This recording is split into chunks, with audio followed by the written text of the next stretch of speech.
Good morning, everybody. As we go to the Chitas of today, we're holding a new portion, the portion of Balak,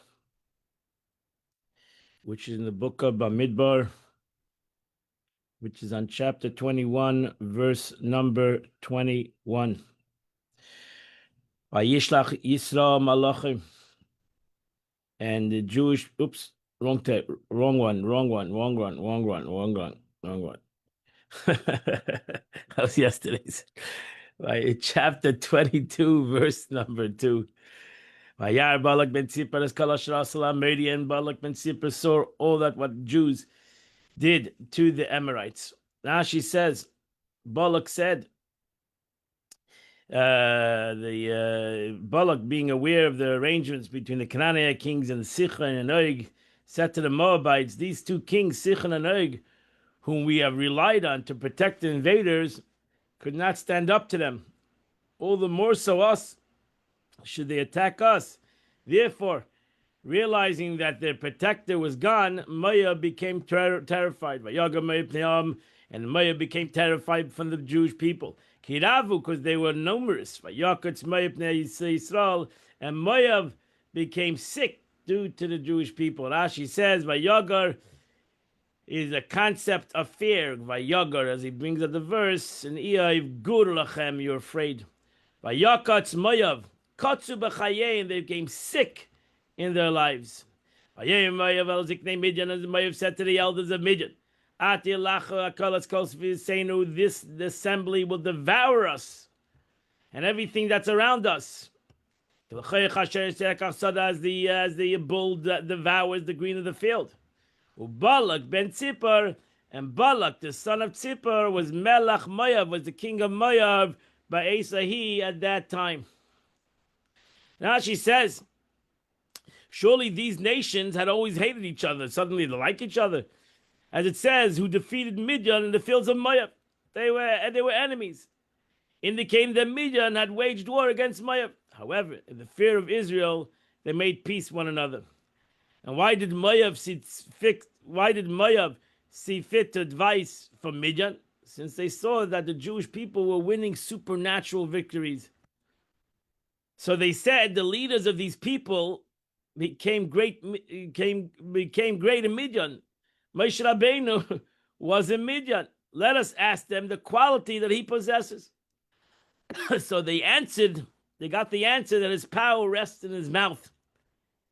He knows how to pray well. So he said, okay, we'll have to go and find somebody who has the power of the mouth. So they went to Bilam, who was a famous cursor. Whatever a bull devours, it berefts any potential blessing. He was never suited for kingship, but he was the only one Midianite prince. He was not even. But when Sichon died, Moab appointed him king over them as a temporary measure. So he sent messengers to Bilam. Ben Be'er, the son of Be'er, Beseira to Beser, Ashal Nahar, which is on the river. Eretz Bnei Amai, the land of the people of his land, Likulei to call him. Lamer saying, Hine Am Yotzim Mitzrayim, behold the nation that's come out of Egypt. Hine Chisas Ein Haaretz, they cover the eye of the land. Yeshim Emuli, and he is stationed opposite me. Now she says, Pesaida is an interesting word. Pesaida is therefore translated as Pesaida, meaning a shulchan, a table. Because shulchani, like a money changer, a guy who sits at the table, a person that changes money.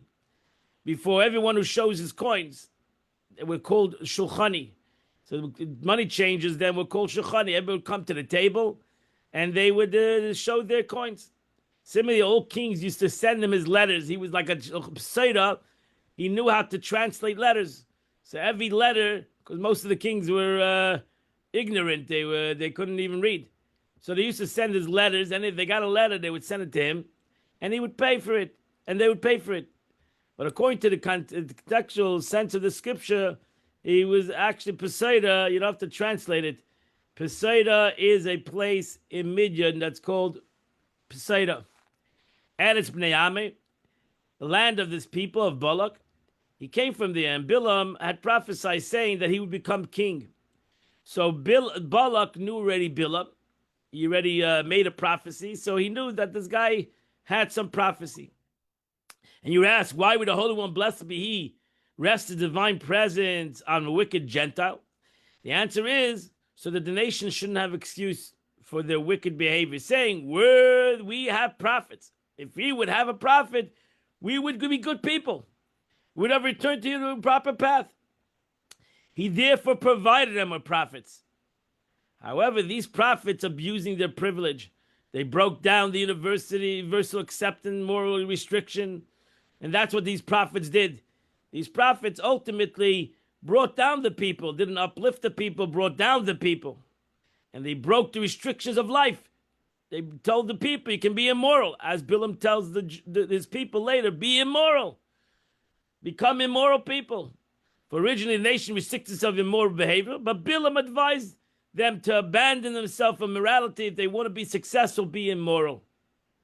Likra Eloi, to call him, Rashi says, the summon was for him, for his own benefit. For Balak arranged for him a large sum of money. So even though Bilam was a prophet, but it was all about the money. Sichan and Oig were protecting us. They attacked them and killed them. She says, Chasar Ksiv, Mimuli is missing a Vav in it. It's a letter that's not complete. And why is it missing a Vav? Because it means right away. They are ready to annihilate me.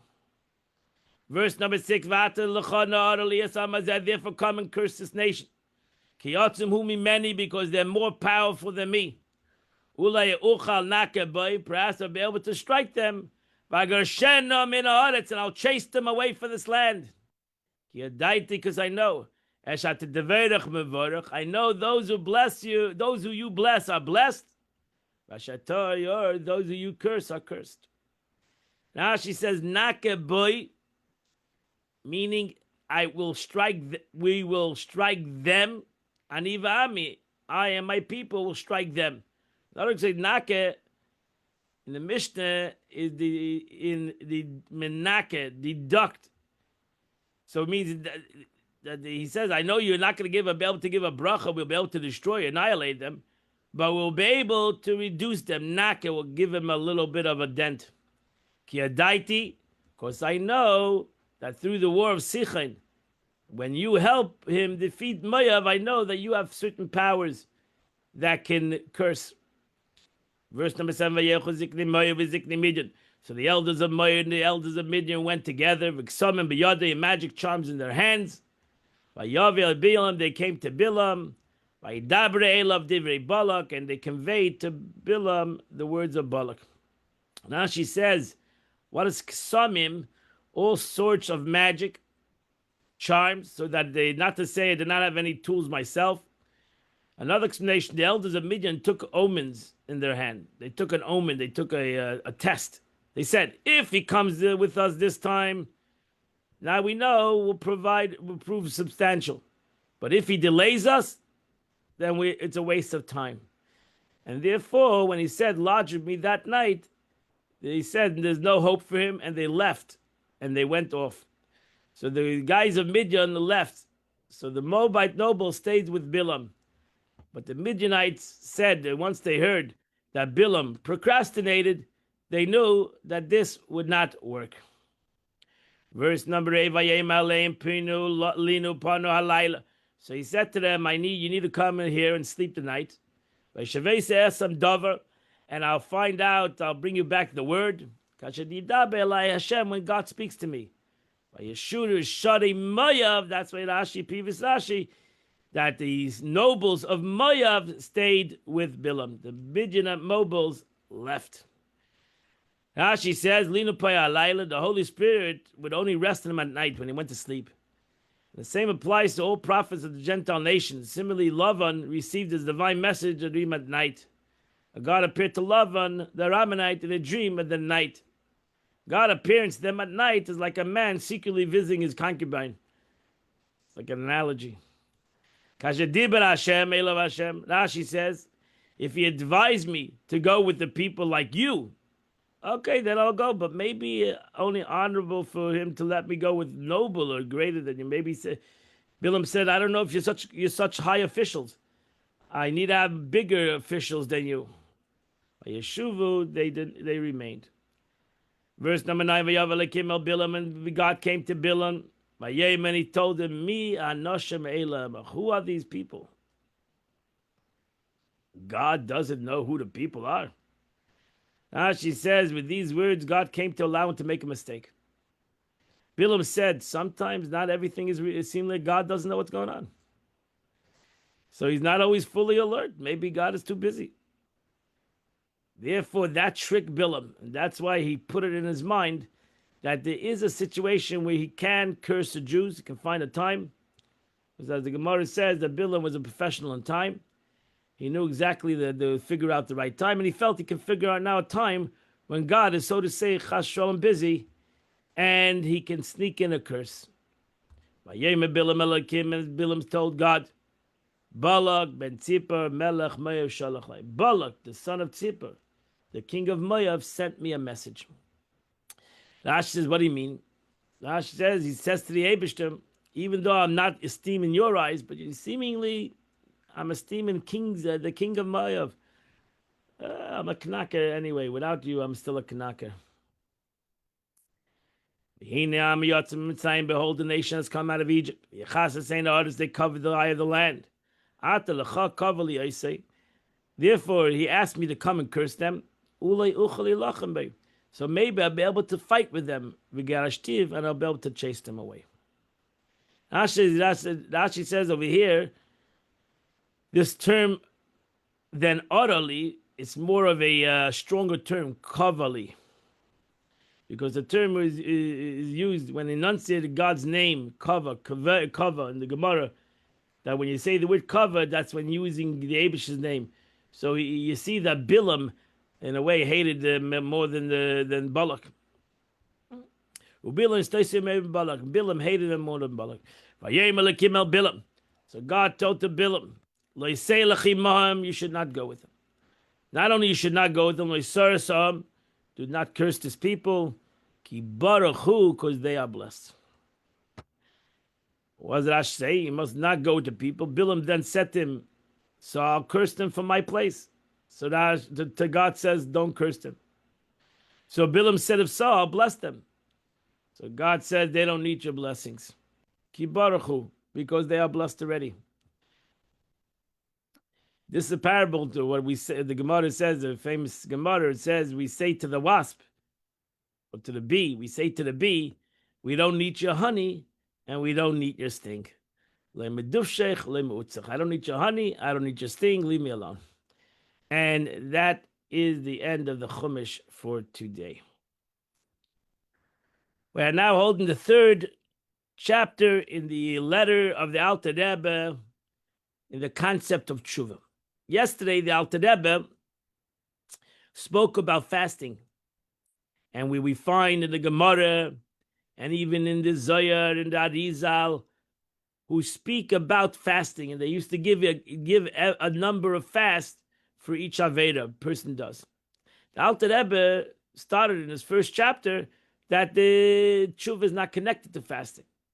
And but seemingly that there is a concept of fasting. And the Alter Rebbe explained that it's the aspect of the fasting is the concept not of tshuva, it's a concept of cleansing. And therefore, Chachamim did cleanse themselves through the concept of fasting. So now we start the third chapter. Alter Rebbe continues in this concept.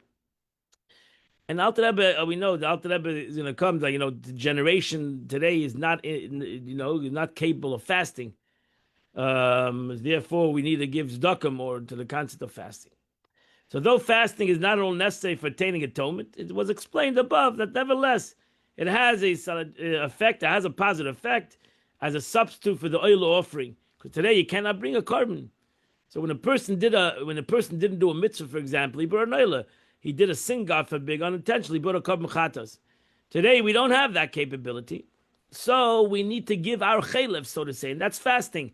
When we fast, Just like in the korban, the main thing was the chaylev lavaya, chaylev adam, that the fats and the blood was brought up to God. The fasting accomplishes that concept, that as it were bringing a korban sacrifice. So in the time of the Beis Hamikdash, you had to do tshuva, and you had to bring a korban. So there's two things. If you didn't do tshuva, the korban had no value. If you brought the korban without tshuva, if you did tshuva, you didn't bring the korban, also didn't accomplish total accomplishment. So therefore, you needed both things: the concept of tshuva and the korban. So today we do it through fasting. The Arizal derived from Kabbalah numerous fasts to be undertaken, numerous transgressions, even those that are not in the subject of punishment of exertion, death of decree, as we mentioned yesterday, Arizal, that even for sins of Bittul Torah and Lashon Hara, etc. The later sages of Musa, the later Musa sages, those who lived after Arizal, were divided in their opinion of those who repeated sins many times. Some people say some people say you had to fast numerous of fasts appropriate to the sins according to the number of transgressions. So if you did the same transgression, Al Rebbe said in one of the transgressions you had to fast 84 times, you would have to fast each time you did the same sin 84 times. Somebody, a man who has a omission. But he's paid dollar basis. So the Arizal writes he has to fast 84 tanesim. So that would mean that every time a man would have an omission, even unintentionally, he would have to fast 84 tanesim. And therefore, if he would commit the sin to 10 or 20 times, so he would have to fast 10 times 84. He would have to fast 840 tanesim. 840 fasts. So that would be a lot of fasts. There's a difference every time we would fast. You fast if you do, God forbid, 30 times, you'd have to do it 30 times 84. Do me the korban chatas, just like a korban chatas, a sin offering. Shechayiv lav al kol pam v'pam, that you're obligated to bring every time you did a sin. You're obligated to be a chatas, even if you did the same sin 10 times. You have to bring 10 korbanos. Yesh medalin in korban. Some people say no, that it's compared today. Everything's compared to an oil offering. Mitzvah say which is brought on a neglect of a positive commandment. What's the difference? Because according to the laws, even if you violate a number of positive commandments, it's a tone. You can bring one oila. So a korban chatas, a sin offering, you have to bring for each and every sin. But an oila offering, you brought one oila for many sins, for many not doing positive commandments. As it's wrote on the Gemara in the tractate of Zvachim. So we have this argument. What do we do? We have this difference. Do you bring one? Do you do one fast, or do you do many fasts? And the accepted decision, we have to go in the middle. Is Lasan is Gimel Pamim, that undertake 3 times the number of fasts. Same as the Chetzeh. You should figure out how many.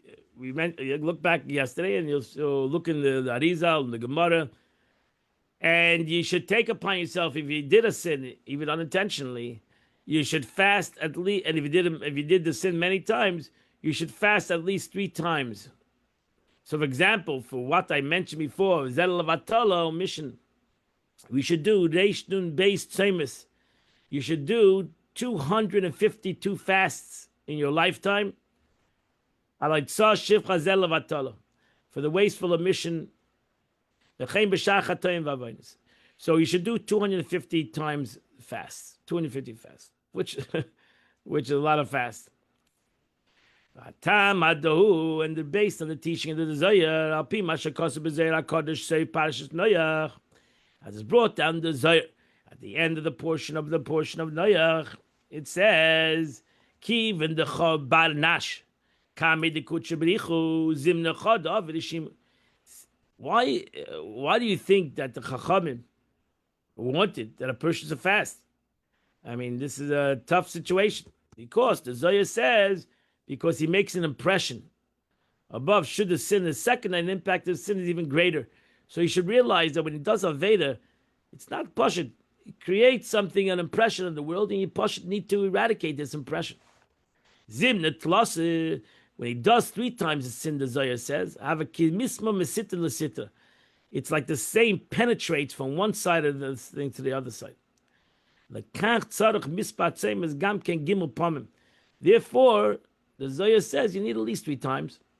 You need to have at least three times the 3 times the concept of these fasts. 200 for this sin, 250 fasts, because you need to go through. You need to ultimately cleanse through and through, and cleanse totally the stain that you affected throughout the world. And that completes, my friend, the Tanya for today.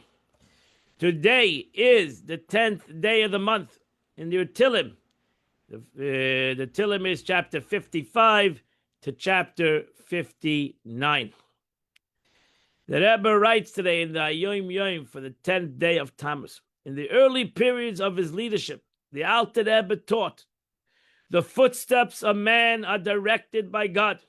That's what the verse says.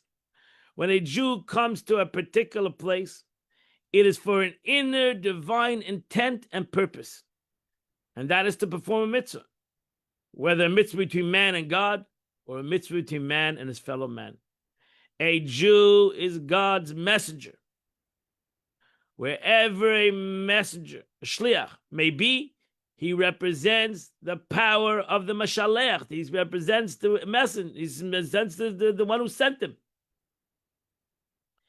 And one who sent him. The superior quality that the soul possesses, higher than the angels who are messengers, is that souls are messengers by the virtue of the Torah. So the Torah, the messenger, we are messengers by Torah. Torah made us all, made each and every one of us a messenger to accomplish the mission of God in this world. And therefore we should realize that wherever we come, we're greater than angels, because we can accomplish much more than angels, because we are messengers through the conduit of the Torah, which gives us the power to be able to transform the physical world, which nothing else, no entity else in the world, not an angel, not anything else, can ultimately transform this world. Have a wonderful and beautiful day. In Mitzvah today at 10 o'clock, we're going to learn some Tanya. Come to Chabad, at Chabad, or on Zoom. And I wish you all a wonderful and beautiful day. We'll see you all tomorrow for sure, 8 o'clock. We'll continue to learn the Chitas of the day.